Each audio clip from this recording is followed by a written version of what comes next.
So, over the Thanksgiving weekend, my husband and I went to the beach and had a solitary, very relaxing weekend. Not seeing family, staying safe, of course. But I packed this box to take with me as a travel studio. It is an antique painter's box, like for plein air painting, to take out on location. So let me show you what I have inside. It came from an auction. I've had it for a couple years, and although I hadn't used it yet, I knew it was just too cool to let go of, and that I wanted to keep it for something special. So the palette here slides out. Of course, if you were using that for painting, that's great. But in the pocket behind the palette, I have a folder that's filled with some Xeroxes and some scraps of decorative paper, things like that. So it just keeps everything tight behind there without any mess.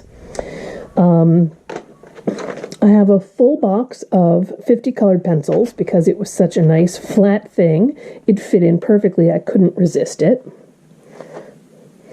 Here I have two different sketchbooks that I'm working in. I have this square format one for a class that I'm doing, and down here underneath I have my regular Strathmore 500 series. It's the mixed media journal that I love so much. So what else is in here? I have masking tape in case I need to, mask off the edges. I'm usually not collaging with tape, so that's really just to mask off edges if I want to do any watercolors. I have some regular old brushes here to use with acrylic paint or gel medium. I have a pencil sharpener, a pair of scissors. This little Tupperware container has gesso in it, just decanted from my larger container. I have a small container of gloss gel medium, and I was happy that it was small enough to fit in. I had another one of those Tupperwares, but I didn't need to actually decant the gel medium. I've got a water spray bottle, whether I use that for work with acrylics or work with watercolors, it's nice to have. I've got an eraser. This little row right here is a small set of golden fluid acrylics. They're only half an ounce each, but it's a great set with a yellow ochre, a white, cadmium, naphthol red light, alizarin crimson, a phthalo green, and a phthalo blue. Now, if you've met me before, whoops, sorry, I was a little off screen there. You know I love to smear gesso or smear paint with a card. I've got a rag because, like I said, if you've met me before, you know I like to smear paint. I've got a little palette here.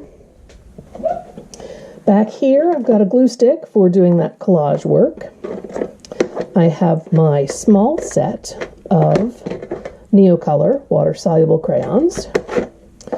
This is my working palette of Daniel Smith's.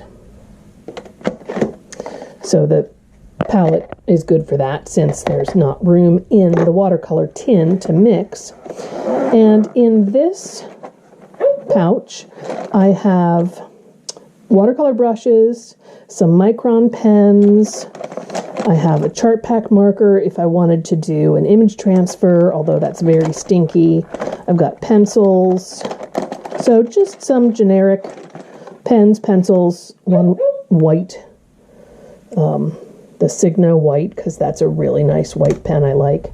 So I thought it was very exciting to pack up this assortment of some of my favorite supplies, and it was a real bonus that the sketchbooks fit in as well, because then this one really cool antique box carried my whole studio and I could relax after a long walk on the beach and sit down in my art journal to work on some things. I actually worked on a very fun, kind of silly page for the Art Elements Challenge. It is a watercolor of a mushroom fairy house, because our theme for the month of November was mushrooms. So that's what I was working on over the weekend at the beach. But hopefully this art studio in a box inspires you somehow about your own studio setup. Until later, take care. Bye-bye.